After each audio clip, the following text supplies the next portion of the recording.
Nijar ta naɗa wannan tsohon ɗan tawayen da aka fi sani da suna Idrisa Madaki wakilin matasa wanda zai rinka shiga cikin dazuka da garuruwa yana faɗakar da matasa kan illar ta'addanci. Kuma ne dai Idrisa Madaki ya gabatar da wani taro a garin Tawa a yayin da ya samu halarta da yawa ya faɗi sakon da gwamnati ta aiko shi da shi. Sai dai kuma a lokacin taron ne wasu matasa suke faɗin ra'ayinsu kuma wasu daga cikin mutane suna ganin rashin dacewar bawa Idrisa Madaki wannan matsayi da aka ba. Wasu suke hasashen cewa idan har an bawa Idrisa Madaki wannan matsayin domin ya zo ya zama tsohon ɗan tawaye to za a samu wasu daga cikin matasa wanda za a yi su yi sha'awar shiga tawaye in dai suka nemi abin da suke so ba su samu ba. Sai dai kuma wasu mahalarta taron sun faɗa wa Idrisa Madaki sakon su a yayin da wasu suka bayyana cewa in dai har gwamnatin Nijar tana son zaman lafiya ta nemi matasa ne ta ba su ayyukan yi, wannan shine yake kawowa zaman lafiya a ƙasa. Bayan nan dai gwamnatin Nijar ta zage dantse wajen faɗakar da matasa illar rashin zaman lafiya a ƙasa. Gwamnatin Nijar din dai tana amfani da kafofin sadarwa musamman na rediyo da talabijin da kuma TikTok a matsayin kafar da take faɗakar da matasa kan illar rashin zaman lafiya. A wurin taron nashi dai jiya matasa da yawa sun bayyana ra'ayoyinsu da dama a inda wasu suke kushe abin wasu kuma suke yabawa. A baya-bayan nan dai matasa na kokawa game da tsadar rayuwa da rashin ayyukan yi a ƙasar ta Nijar. San ke kuka da cewa gwamnatin Nijar ba ta ba su damar yin kasuwanci, ganin cewa in dai ka ɗauki kayan ka zaka ga wata jiha zaka kai ta wata jiha to zaka fuskanci matsala daga ma'aikata. A inda wasu suke ikirarin cewa in dai gwamnatin Nijar tana son zaman lafiya to ta cire wasu haraje-harajen da take ɗorawa kan matasa game da kasuwanci. Ko a cikin watan da ya gabata dai an samu wasu matasa da suka yi zanga-zanga a ofishin gwamna na jihar Tawa ganin Yahudawan ne suke takura musu da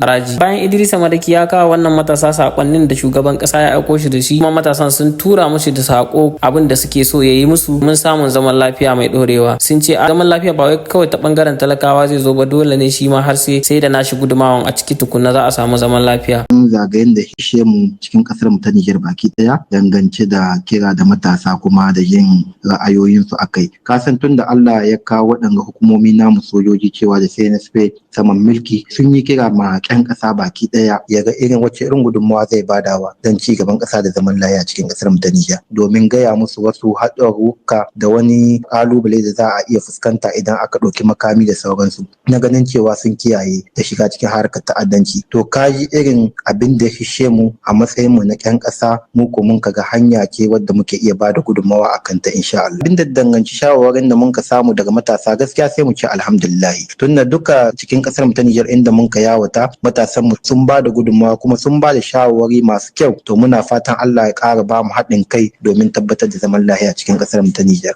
Kudeta da aka yi mulki an ce za a yaki wasu abubuwa musamman ma cin hanci da rashawa, sai mu aka waye gari sai mu ga har yanzu wannan abun akwai shi, ba a ɗauki wasu matakai ba wanda za a ci na musamman wanda za su yaki cin hanci da rashawa. Wasu faratika da ake tayi da na lokacin siyasa sai mu ga har yanzu suna ci gaba. Fuskan security ya kamata a ɗauki matakai masu ƙarfi, shawara ce aka ce kuma ita ce muke bada, ya kamata a ce an ƙara ƙarfafa tsaro. Sannan kuma 'yan siyasa tunda dai shi mai girma shugaban ƙasa Abdurrahman Tani soji ne, ya kamata in zai yi mulki a ce mulkin soji ne ake abayawar kusantar da kanshi 'yan siyasa. Lalle abin da mu muka ji daɗin shi na farko ziyartar da ya yi muna shine wanda ya san duk wani wannan ta'addanci da ke faruwa a cikin ƙasarmu. To dangance da shawarwaki mun ba da shawarwaki da dama, shine na farko sa matasa cikin hayyacin da za a yaƙi da zaman banza, duk wani ta'addanci za shi rage a cikin ƙasarmu Nijar. Sa'annan sun ba da shawarwaki kawo sauƙi bisa ga kan tsadar rayuwa. An kwatanta ma Madaki idan ya zo shi kwatanta ma shugaban ƙasa, tahiyya ta ƙasa sai an hidda son rai, justice ta yi aiki nata da kanta a bar mata huruminta, kuma sannan a bar wani kabilanci can na banza da wuhi da bai da amfani nan ne Nijar. Ya kamata shugaban ƙasa shi ma shi aiki da wannan sakon, saboda shi ba dan ra'ayi ne na ya taho ba. Ashe ko in ya zan shi shugaban ƙasa bai ɗauki irin shawarwarin da matasa sun ka bada ba a wannan da ya turo, to kenan shawarar tawa zai ɗauka.